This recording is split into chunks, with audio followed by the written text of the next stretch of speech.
This lecture begins the unit on Islamic design. Um, this is one of the few lectures on non-Western architecture and design. We could do an entire semester on non-Western design. We don't even touch so much of the world in these two history classes. We just talk about China, Japan, and Islam because these three cultures, civilizations contribute so heavily to Western idea and thought and have always been sort of major players on the world stage. So with that, we'll start with the context, the zeitgeist of Islamic design, and give you just a little bit of a background. I know that Islam is in the news a lot these days and not always in a positive light, so I want to try to look at this very objectively and talk about their beliefs and have an understanding of the things that they have contributed as we go into looking at their architecture. So to set that context, Islam is one of three monotheistic faiths, the big monotheistic faiths, Judaism, Islam, and Christianity. And it was begun by the Prophet Muhammad, who was born in Mecca in approximately 570. So think about that, right in the middle of the very dark ages in the West. He is said to have received revelations from the angel Gabriel, and those revelations became the basis of the Quran. This is much like, Moses receiving, Christians believing that Moses received revelations, which became the basis of the Bible. So you can see this is at a later date, but a similar kind of belief system. Now, Muhammad was a political leader as well as a spiritual leader. There is a written social code. So Islam often differs from some sects of Christianity in that there is this social aspect of it as well. It isn't just a religious belief that you hold personally or you go to church on Sundays. It's more integrated into your entire kind of life. I love this beautiful image of an early Quran manuscript. And if you look at that wonderful calligraphy, it is just a work of art in and of itself. So there are 5 fundamental beliefs of Islam that every believer should do. Excuse me. So first is the profession of faith. You believe, you're a believer. The second is prayer 5 times a day. You've seen the prayer rugs and the call, you've heard the call to prayer, and this happens 5 times a day, and they face Mecca as wherever they are in the world, they pray towards Mecca. You're supposed to participate in almsgiving or taking care of the poor, taking care of the less fortunate. The month of Ramadan is a holy month during which no one eats during the daylight hours. So you fast during the day, and then you eat at nighttime, and then fast the next day. That would be challenging to do for an entire month. And then everyone is encouraged to take a pilgrimage to Mecca at least once during their lives. So these 2 images are of Mecca. The one on the right shows this very important mosque in Mecca, and that boxy form in the middle of the courtyard is known as the Kaaba. And it's a holy structure, and it's said to have been built by Abraham and then rebuilt by Muhammad and other followers. So the journey to Mecca is important to believers, and the British Museum put together a little video on what the Hajj or this pilgrimage means to them. So I'm going to Get this out of the way and start this video.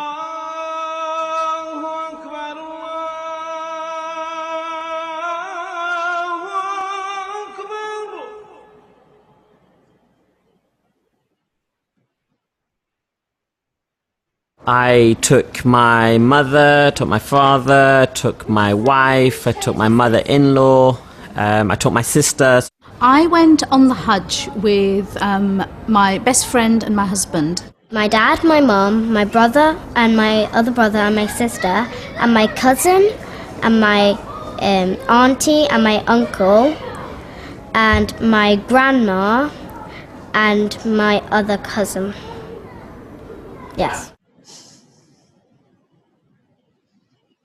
The ihram, you have to have that on, which for men is 2 pieces of cloth. Very, very basic. That's what you have to wear. The 2 white sheets that are resembling the shroud that people will wear on the day they die and the day they're resurrected. When I was at Heathrow Airport, I decided to put it on then. A lot of people decide to put it on just before they reach the boundary, so everybody rushes to the bathrooms on the aeroplane. And you're surrounded by people from all over the world that are dressed in exactly the same thing, so you left all your material things behind. No rich, no poor, like everyone's the same, equal, equal in the Muslim religion. Yeah, it was very strange, wearing 2 towels basically. When I went, I just burst into tears and I cried for 15 minutes. When you stand on the plain of Arafah and you see 3-4 million other people around you, it's just an amazing sight. It was the first time in my life something had really just hit me to the core.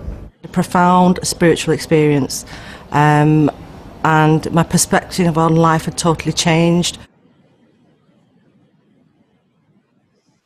And so all you do is you eat, you pray, you sleep. That is it.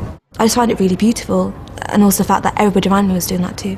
The entire experience of such a journey, as if it is growing on me, and in return I'm growing to live up to its, if you like, to its demands, spiritual demands. If you want to know how the Day of Judgment feels, you go for Hajj, because it's just between you and God. I actually forgot that I had 3 children that I'd left behind. And after I'd finished the Hajj, I thought, oh my God, I wonder how my 3 kids are. I wanted to go up the mountain to this cave called Ghar Hira, but my dad said it was too steep and I was too young. So when I'm older, I want to do that. It's meant to cleanse all your sins, and that's how I felt, and that's how I still feel. Sorry.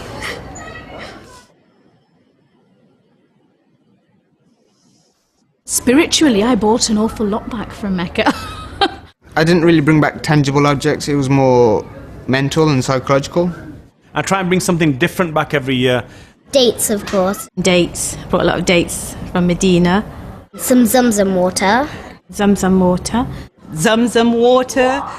The one piece of jewellery I bought myself back as a way of memento is the locket I'm wearing at the minute.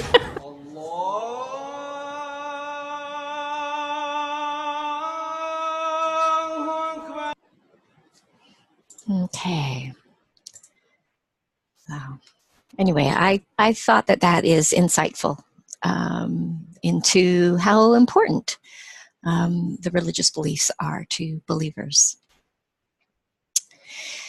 Here are some more images of that time, that experience. So as you're aware, there are a few different sects of Islam. We have the Sunni, the Shiite, and the Sufism.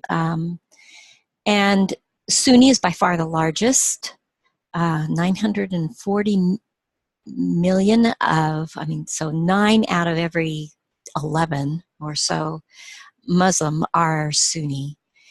And then you have the Shiite. So the big difference between these two, and why there is so much conflict between the two, is this question of leadership. For the Sunni, the leadership is elective. Whoever is the most qualified for that position. For the Shiite, the leadership is hereditary. It's passed from father to son. You can see that they are located in different parts of the world. Iraq and Iran, the Persian area and India tend to be more Shiite, whereas the Sunni is stronger everywhere else.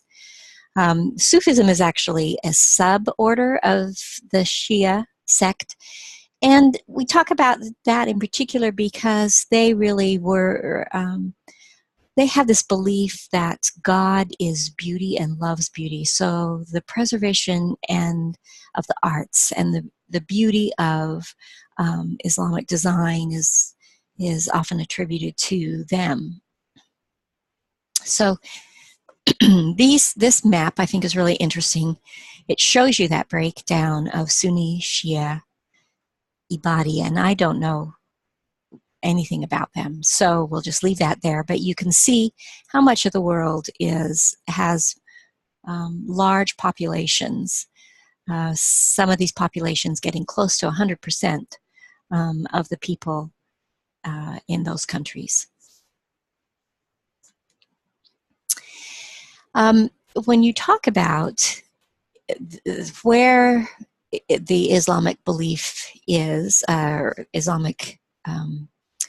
where Islam has ruled in different parts of the world, it has changed over time. So, for example, if you look at this right here, you have Spain, and so over here in Spain, you can see that Islamic influence in Spain started very early, but it ended in about the 1400s when the Moors were pushed out of Spain into Africa. And then you'll see here in Turkey, because it's the seat of the Eastern Christian, eastern part of Rome, or a Greek Orthodox sort of Christianity is in Turkey, Constantinople. You see that it doesn't have Islamic ruling until a much later time period when it is overrun by the Ottoman Turks. So it changes and varies, and you can see the different types or the different dynasties who are in power over time here. I just barely came upon this. I was reading a magazine and saw this, and I think probably most of you know that we owe an awful lot to the Islamic scholars who preserved the records of the ancient Greeks and kept them safe through all of the upheaval of the Middle Ages in the West. Those things were kept safe. But I hadn't realized there were so many things that the Islamic world gave to Western civilization. The science and philosophy of curriculums for the university. Ancient medicine, research hospitals, the standard medical curriculum that has been used in the West for 700 years. The observatory as a funded institution for research.